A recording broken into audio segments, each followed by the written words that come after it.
What comes to mind when you hear the term Anytown USA?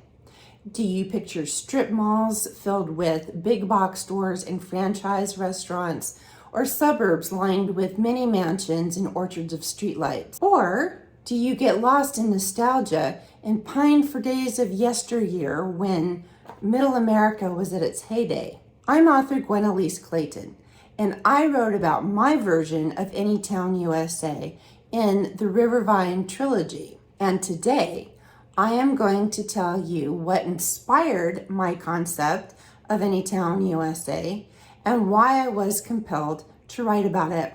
My definition of Anytown USA is a place that looks like every other city in America, completely devoid of charm and any kind of unique identity. And that is something that I am strongly opposed to. I like to feature the unique characteristics of a place, something that gives us a sense of community pride, of why I would want to live in one part of town, one part of the country, one part of the world, as opposed to another part of the world. Why go anywhere if every city is exactly the same? My opposition to Anytown USA actually started in 1987. I was spending the summer with family in France, and my cousin wanted to take me out to lunch and then shopping afterwards. I was picturing some really chic French cafes and boutiques, and instead she took me to a mall with a big cafeteria inside, and it looked exactly like something that we had back in the States. And I was really disappointed at the whole thing. It just wasn't that great. The quality wasn't great, and it wasn't unique, and it isn't the reason why I went to France. A few years later, I found myself living in Sacramento, California. My parents lived in Reno, Nevada, and they would come visit me frequently. And one of the things that they loved to do when they came to Sacramento was go to Trader Joe's. Well, then a few years later, Reno got a Trader Joe's. And I'm like, well, what the heck? You just took away one more thing that we could do that was unique to Sacramento that they can't do in Reno. And now I think Reno has like 3 or 4 Trader Joe's, which is actually pretty cool. I do like Trader Joe's. Fort Wayne, where I live now, just got its first Trader Joe's a few months ago, and I do like shopping there. And I'll admit, there are times when I find myself at Walmart, as much as I don't really like shopping there. And I recently discovered that Kohl's has pretty decently priced, decent quality clothes, and I need clothes. Plus, I'm a woman of size. I can't fit into clothes that you get at boutiques that are really cool. But as far as how the unique character of Fort Wayne, I like going to places that I'm not gonna find in Sacramento or Denver or Reno or any of the other places that I've lived. As I was living in Sacramento and as time went on, and I found myself working at the Elk Grove Citizen as the lifestyles editor. And one of the things that just pissed me off so bad is that Starbucks was coming in and putting all of my favorite coffee houses out of business. It was incredible. These places that had really good coffee were closing their doors for this mediocre crowd. I'm not crazy about Starbucks. Actually, I liked them at first, but now their coffee is just so diluted. It doesn't have its nice, rich, robust flavor. And it's the individual coffee houses that you get really good quality coffee and the unique atmosphere. And Starbucks just doesn't have it. Starbucks is where I go when I have to have coffee and I don't have any other options available. It's my bottom priority place to go. And then I knew the local pet store owner in Elk Grove, and Petsmart came in, and they actually had people, Petsmart had people shopping at her store trying to find out what she had available and how much they were, she was charging. And then Petsmart opens up and her shop goes out of business because they can offer more things cheaply. And I get that because they're buying in bulk. And so the whole pipeline of how products get, and I'm struggling for words today, but and I get that they can buy more, they can have a bigger selection for a lower price. I get that. They're not going to have the unique things that the smaller pet stores offer. So that was really disappointing. Entire neighborhoods of pre-existing houses where developers had already come in decades earlier and leveled the ground, removed the topsoil, removed all of the native flora, and built homes back then.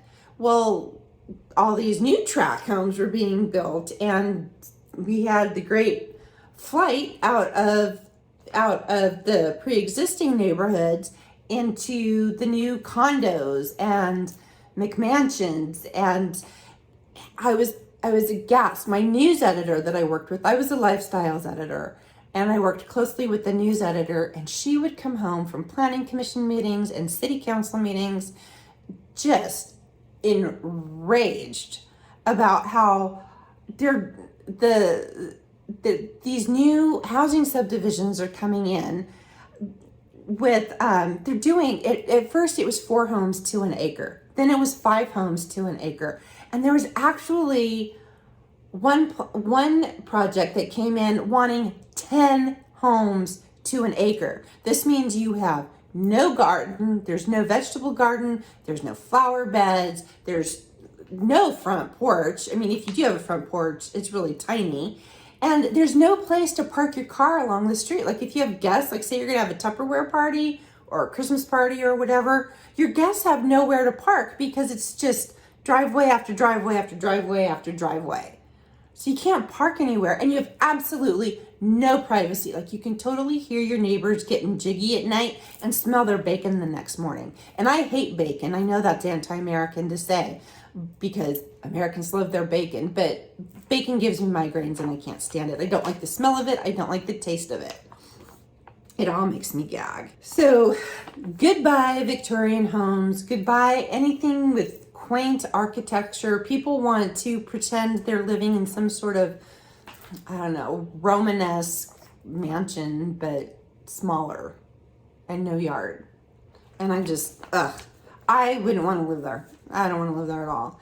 Also, during my time at the Elk Grove Citizen, I frequently covered events and goings on at Stone Lakes National Wildlife Refuge. And this place was really cool. It's just acre after acre of wildland, even though you can see there's electric transformers and telephone poles going through it. But it's a really neat place to listen to birdsong.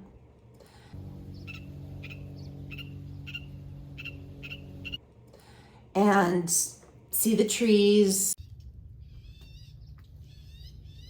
and look at the ponds. Sedges have edges, rushes are round, grasses have knees that bend to the ground. And just enjoy being away from the rat race a little bit. It's beautiful. It's a place to get fresh air. And they have all of these different interpretive panels along the walking trail so that you can learn about pollinators and birds and all this cool stuff. It's a very interesting place to go, and I love that. And one of the things that, as I started covering Stone Lakes National Wildlife Refuge, and I would be asking them what are some of their challenges, and they would tell me conversion of ag land to urban uses was a huge problem. So it was at Stone Lakes that I learned about the environmental hazards of wildland conversion. So you're converting wildland to urban uses. So when humans convert wildland to urban uses, it impacts the water quality because you now have effluent percolating into the water table. And you have less natural area to soak up the rainwater when it does fall. That's one of the reasons why droughts and floods are directly related. Natural land stores water and releases it in times when rain doesn't fall. When we strip the topsoil away during construction, we lose that along with the trees and other plants that help prevent erosion. So when rain falls on concrete, there's nowhere for that water to go. So urban streets end up flooding, causing problems with city wastewater, storages, and treatment facilities. I would be disingenuous, though, if I didn't admit this is also where I learned about the term deep ripping. Deep ripping is an agricultural practice that uses large machinery to till the soil to a depth of 3 to 5 feet. This is needed in wine grape planting in order for the roots to penetrate the heavy clay soil.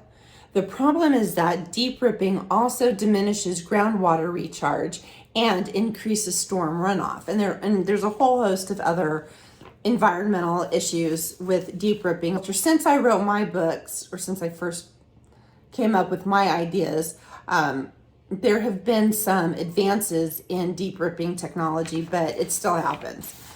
It was enough, though, back in 2001, when I was originally coming up with my concepts for the Rivervine trilogy.